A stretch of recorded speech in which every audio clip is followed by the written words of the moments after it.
What's up? My name's Glueboy, welcome back to the channel, and today, I feel like I keep saying this in front of Primarch videos, but today we're talking about one of the more popular Primarchs, and this is one where I see resoundingly people just talking all sorts of good shit about this man. Today we're talking about Vulkan, everyone's favorite, lovable, nice guy. And I do mean that. This dude's, legitimately a cool dude. For 40k, I'll say. For Warhammer, this dude's a saint. Cause okay, as I do for all my Primarch videos, I at least try to read a good portion of each of the Primarch books of the main series. And for Vulkan's, yeah, I read his. It was pretty fine. I didn't get too far into it because time. But the first pages are him talking about how much he values war being separate from the innocents and how much he believes in civilian relief. And I gotta say, in Warhammer, any form of military guy talking positively and caring about civilian casualties is fucking insane. So yeah, it's been memed on a lot, and it's not entirely accurate, as we'll get to later. But of all the Primarchs, he's definitely the nicest. But anyways, let's just get into Vulkan's story. So like every Primarch, Vulkan got scattered into space, and he landed on the planet of Nocturne, which was a rocky, volcanic planet that was rife with earthquakes and a lot of volcanoes that just kind of exploded for fun. Vulkan blasted down and was discovered by a blacksmith. It was oh, hell yeah, just free kid, I guess. Took him in as his own and raised him as a son. For what it seems like, they had a pretty good relationship. And like all Primarchs, this man grew up real quick, growing to full maturity and Primarch level skills at 3. See this picture, young Vulkan?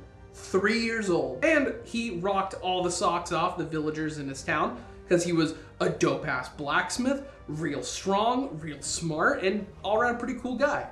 But there's one other problem that Nocturne had, as it was a frequent raiding target for Drukhari raiders. Yeah, you know, the Dark Eldar, the sadomasochists who like to just take people as pleasure slaves so they can just torture them for fun. Awful shit. It's so much that everyone on Nocturne actually had their own designated hiding spot to hide from the Drukhari raiders every time they came around. Vulkan experienced it once or twice, wasn't a fan. So when he was full Primarch level, he stood defiant. Instead of hiding, he stood in the center of his village with 2 blacksmithing hammers on his shoulder, just waiting. And a bunch of people were damn, I feel inspired, and joined Vulkan. And so he actually led a defense of Nocturne, and for the first time in Nocturne's history, they defeated the Drukhari and got rid of them. Which obviously this is a pretty big deal, so Vulkan and his boys threw a big tournament to celebrate. Lots of fun games were had, drinks, and then a mysterious stranger showed up. A strange man who's looked pretty regular despite the fact he was pale and had really garish clothes. I wonder who he was. Who could guess? But he was there for the games. He's hell yeah, I'll take part in some tournament. I'll kick anyone's ass. Show me who I'm going against. They're going down. And everyone's pfft. Fucking weirdo, this outlander. Everyone knows Vulkan's the coolest. Vulkan's gonna win this. So they challenge each other. For the stakes of the game was whoever lost would swear fealty to the winner. But they competed. It was pretty standard fare, tests of endurance, tests of strength, lift a big anvil and hold it above your head for a good while. The games don't matter because him and this mysterious stranger were neck and neck for competitions till they got to the final day, where they had one game, match point. The task, they had to build a weapon and use it to kill a salamander. Now, when I say salamander, name's a little misleading. I don't mean a little lizard. I mean a fire drake that they call salamander. And the challenge was, use that weapon to kill one of these fire drakes, and whoever kills the biggest wins. So they both set out. Vulkan found himself a pretty fucking massive salamander and was oh hell yeah. Killed it, was able to take it, and yeah, it was fucking massive. And when he started to take it back, the volcano he was standing on exploded, knocking him almost to his death, but luckily he grabbed onto a cliff before he fell. But he actually grabbed onto the tail of the salamander. Obviously, his body weight was able to hold him up, but now he was in a bit of a sticky situation because he had two choices. He could die, not preferable, or he could pull himself up and definitely lose the salamander in the process, thus losing the challenge. And so he considered it, was trying to wait it out. He waited for a good few hours, just holding on there, like with one hand. Eventually his strength started to wane and he was gonna fall. But, oh, who's that? It's the mysterious stranger walking over the horizon. And I'm gonna cut the shit. It was the fucking Emperor. And for the first time in the Emperor's life, he did something nice for one of his sons. He showed fatherly affection as he saw his kid in an awful situation. He quickly threw the salamander into the lava in front of him, forming a bridge so he could run to Vulkan and save him. And also losing his own salamander in the process, which was way bigger than Vulkan's. Gave up this task just to save his kid's life. And they went back to town and, you know, obviously Vulkan was the only one with like a fucking fire drake, so everyone's like, hell yeah, I knew my boy could win. I had money on him. But reality, right then, Vulkan took a knee and swore himself to this stranger, saying like, a man who is willing to give up victory for such a kind act deserves my service. And Emperor was like, damn right. By the way, I'm your dad. And, you know, they're reunited, and like every Primarch, Vulkan was then given his army to go wage war in the Great Crusade. But he waged war in the Great Crusades with his new boys, the Salamanders, which I'll get into in a few days. Don't worry, I'll talk about these pyromaniacs soon. But Vulkan waged his war in a very different way, as he actually, like I said, really valued civilian relief and sparing the innocent, which would cause some problems because one of his major encounters in the Great Crusade was a campaign he waged with Conrad Kurs. You know, famed lover of killing innocents. And this obviously didn't go great because right away, Vulkan had a massive problem with Conrad Kurs' tactics of slaughtering innocent civilians to make fear in the hearts of the enemy. You know, terror tactics. You don't really care about the casualties, that's the fucking game. Which also leads us into some of the bad things about Vulkan. As I think you might have seen this. When everyone starts talking about how cool Vulkan is, someone will bring up this point. But in this same campaign with the Night Lords, they were fighting essentially a bunch of humans who were hanging out with Eldar, like coexisting in a weird way. And obviously the Great Crusade wasn't a big fan of this, because humans only. So these Eldar combatants started running away, which then the Night Lords, just for fun, started shooting indiscriminately into the fleeing crowd, just as you do. And they accidentally nailed a friend of Vulkan's, a remembrancer that he was buddies with, and he was real pissed. And of course, he was also taking part in the battle, and so he just let loose his flamethrowers, just kind of burning everyone in front of him, burning a massive crowd of Eldar combatants. When one person was standing in the center of that blaze once it dissipated, an Eldar novice psyker who casted a shield in a way, like to block themselves. And then he got mad that someone survived, so he blasted again after he noticed that they were surrendering, had their hands up. And after he noticed they were a child. Yeah, this was a Eldar psyker, like novice kid. And this does go right in the face of, you know, Vulkan being a good guy. I think it's an important thing to mention. It feels weird to be like, hell yeah, you know, this moment where a war crime was committed, great character development for this character. But that's the thing, it is, because Vulkan, unlike any other fucking 40k character, except for maybe Corvus Corax, he felt bad about some of the shit he did, which he had some reason to. This event haunted Vulkan. He never got over it, and he still thought of it like every night. What he did and how much it was fucking awful. And so he did actually make sure to try to not do this again in the future. And sadly for Vulkan, this was not his last encounter with Conrad Kurs. because eventually the Horus Heresy happened. After the virus bombing of Istvan III, Horus and his boys set up shop on Istvan V to set up a defenses against the Loyalists that were definitely coming. The Loyalists being the Iron Hands, the Salamanders, and the Raven Guard, and then, there are reinforcements. The Word Bearers, the Alpha Legion, the Night Lords. Maybe another or two. I don't fully remember off the top of my head. Notable, because those ain't Loyalists, as you may well know. This event is also known as the Drop Site Massacre, because fucking Perturab was the one who planned this. The moment, they started fighting, those legions betrayed the 3 Loyalists that were present. And yeah, horrifically crippled all 3. I mean, obviously, they killed Ferrus Manus in that battle, and took out most of the Salamanders, because the genius plan, and honestly, not even sarcasm here, this is genuinely a smart plan. Perturaba decided the best course of action is just to throw a bunch of nukes at Vulkan and his boys. Which, of course, Vulkan walked off, because Primarch. He was fine, his boys weren't. And then, after the nuking, he was surrounded by hundreds of Space Marines.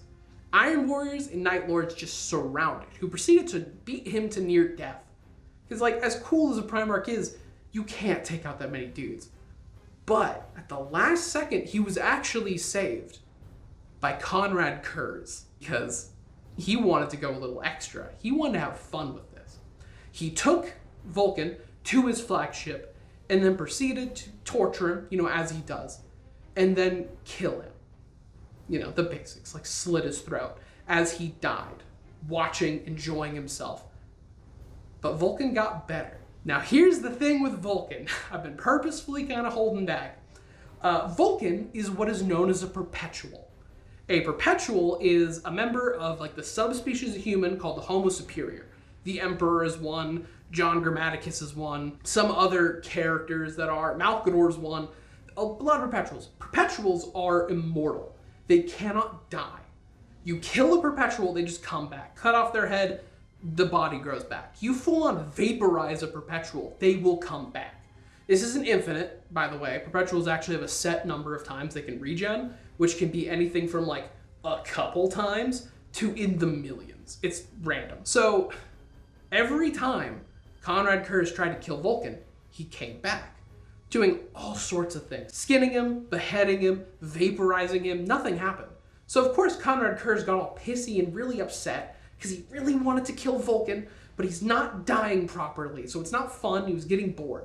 So he decided to mentally break Vulkan instead, putting him in lots of situations where Vulkan had to sit by and watch as innocent people died. Salamanders, regular citizens, the like. But Vulkan held strong. See, this man, he holds strong, he's a rock. So Conrad got pissy again, threw a temper tantrum, and threw him in a special, magical maze that Perturaba made. A maze that is impossible to find the exit. And at the center, at that exit of the maze, was Vulkan's hammer. His special hammer that had a teleporter in it. His saving grace. And of course he found the center, because Primarch. To where Conrad Kurs comes from the shadows, and a great fucking exchange happens. Where Conrad Kurs pulls a, "Ha, you fool! This place is teleporter proof! You failed again! I win, Vulkan!" And then Vulkan, taking his hammer, just holding it around, is like, "You forget one thing, brother. My hammer is still a hammer," and then beats the shit out of Conrad Kurs. Vulkan pulled a move which you could maybe call questionable, because he let Conrad Kurs live, because he pulled the, I know there's still something in you, you are still redeemable. But if I ever see you again, you're fucking dead. And then he left. He just left the maze, teleported away, to where, of course, he teleported into low orbit of Macragge, where he burned up in re-entry and died again. And of course, Vulkan got better. He, regenerated later. And he was now on Macragge. And it seems like Conrad Kurs left his mark, because Vulkan was absolutely insane after that whole ordeal. He was just gibbering mad, attacking anything he saw, just mentally gone. And eventually, because this was on Macragge, around the time of, Imperium Secundus, And this was the time that Conrad Kurs was living in Lionel Johnson's walls. And so obviously they got near Macragge again, and Conrad broke out and started wreaking havoc on Macragge. You know, doing a lot of other stuff, killing civilians, harassing Guilliman's mom in a brief instance, you know, stuff like that. Eventually Vulkan learned about this and broke out and hunt Conrad down. So yeah, he easily did. And around this point too, he was actually understanding his Primarch regeneration powers and being a Perpetual, which allowed him to actually focus and harness his Perpetual energy to regenerate wounds really quickly. Like in the battle, Conrad actually shot Vulkan in the face, exploding it as he fell off like a cliffside, and he fully regenerated by the time he hit the ground. So he was just like, you know, fine. And eventually, they started dueling, like hand-to-hand combat, and then fucking guy I mentioned lightly earlier, John Grammaticus showed up. Because John Grammaticus, I'll talk about him later because I love this man. I adore this character, and he will get a video soon. John Grammaticus was tasked by the Cabal to murder Vulkan by giving this artifact, Fulgurite, a shard of the Emperor's psychic powers, to Conrad Kurs, because only a Primarch can kill another Primarch. But noted dope-ass Eldrad was like, hey buddy, hey John, wait 1 second. If you do it yourself, you could save Vulkan. If you kill Vulkan, you'll save him. He's like, all right, this is a weird situation. So John was then faced with the issue of, you know, siding with his race, siding with the Cabal, you know, whole stuff. And yeah, he made the decision to stab Vulkan with the Fulgurite, killing them both, and actually sacrificing his own Perpetual like powers to regenerate like Vulkan's mind, to where he would put in a coma that he eventually, you know, got better from, with his mind fully restored and back to normal. John now is a regular person, you know, sacrificing his powers, and now Vulkan could actually take part in the Siege of Terra. As at this point, it is noted to say, the salamanders are horrifically crippled at this point. They are not a suitable fighting force that the Siege of Terra needed. And Vulkan, he actually stood ground in the Imperial Palace, making sure no one started any shit. And someone did try to start shit. That being Magnus the Red. He was pulling some weird stuff, as primarily, he first invaded the prisons of the Imperial Palace, trying to kill Dad, where Vulkan stood his ground and beat the shit out of Magnus. And then, you know, Magnus pulled back and tried something different. He popped into the Imperial Webway that the Emperor had been working on this entire time, the thing he's been kind of hiding from his kids during the Great Crusade. And he tried to cast a big old spell to sap Big E of his psychic powers while he was sitting on the Golden Throne. Not dead at this point, just he was still trapped there. Which, again, Vulkan showed up, beat the shit out of Magnus, and actually regenerated from a spell that just destroyed Vulkan on the molecular level. He just got back up, you know, again, as he does. And also, Vulkan had another task during this whole period of the Siege of Terra. He was given this amulet by Big E that was essentially a Terran kill switch. If Horus won, he was to activate this artifact and destroy Terra, robbing the victory from Horus and Chaos, because they need the throne world, and this would be the place where, you know, Horus holds power and then destroys the universe with chaos. And so robbing him of that victory might help a little bit. But of course, we all know we didn't have to do that. Terra's still there, and Big E kind of died alongside Horus. And now Vulkan is one of the Primarchs that are surviving. Which, of course, he took part in the Great Scouring, chasing the traitors back to the Eye of Terror. And then he decided to pull a Lehman Russ. He told his boys, hey, I'm going to dip for a bit. I got stuff to do. I will be back in the end times when you really need me. Which, you know, we haven't seen Vulkan since. By the way, that was a lie. We have seen Vulkan since, because apparently these end times he talked about came like 1,500 years later in the War of the Beast. A pretty massive deal. Because Vulkan appeared like 1,500 years after, you know, the fall of the Emperor and him being entombed in his golden throne as a big skeleton. Vulkan comes back and was like going to pull a Guilliman. But he was primarily there just to deal with the War of the Beast, which at that point was the biggest orc war that they've ever seen, led by a massive and really intelligent orc known as, well, the Beast. As this guy, the Beast, was actually like fully fluent in Imperial Gothic and was like pretty smart leader. But Vulkan, seeing the massive amount of casualties left by this war, got involved. and led the Imperial forces to like the main fleet and like homeworld of the Beast, where they could duel. And him and the Beast actually fought. They duked it out themselves. Everyone else kind of retreating like, oh, we're not gonna fucking survive this, obviously. And him and the Beast fought in like his giant Gargant, like his special Gargant mech. They dueled inside of it, beat the fuck out of each other, till eventually they tackled each other into the Wall Reactors of the Gargant. The Wall Reactors are literally powered by that giant psychic orc energy of like groupthink. So it is a energy of pure Wall.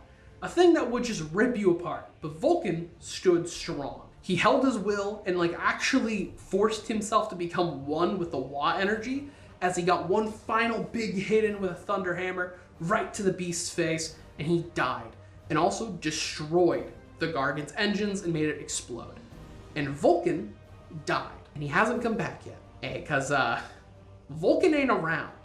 But as just, you know, a sci-fi fan and all that, no body, no death. I don't buy it. There are some people out here trying to say, yeah, Vulkan's dead. He's 100% dead. He's never coming back. Like, Games Workshop isn't going to release in like 10 years a Vulkan model just to sell a bunch of more minis. Obviously, Games Workshop aren't going to kill off a Primarch when that is an army seller. That's stupid. There are 4 canonical dead Primarchs, like, and they're not coming back, but all the rest, that is future money. They're not going to get rid of that. Just hope no one's claiming that in the comments, because you're wrong and dumb. But yeah, that's Vulkan. Eventually he'll come back. I actually hope he does, because Vulkan is pretty dope. There's a great reason why a lot of people love him, including me. He is still like one of my S tier Primarch picks. I love this man, and reading more about him solidified it. Just dude, dope. So yeah, that's about it. If you like this, like, comment, subscribe, do that stuff. Join my membership, and see ya.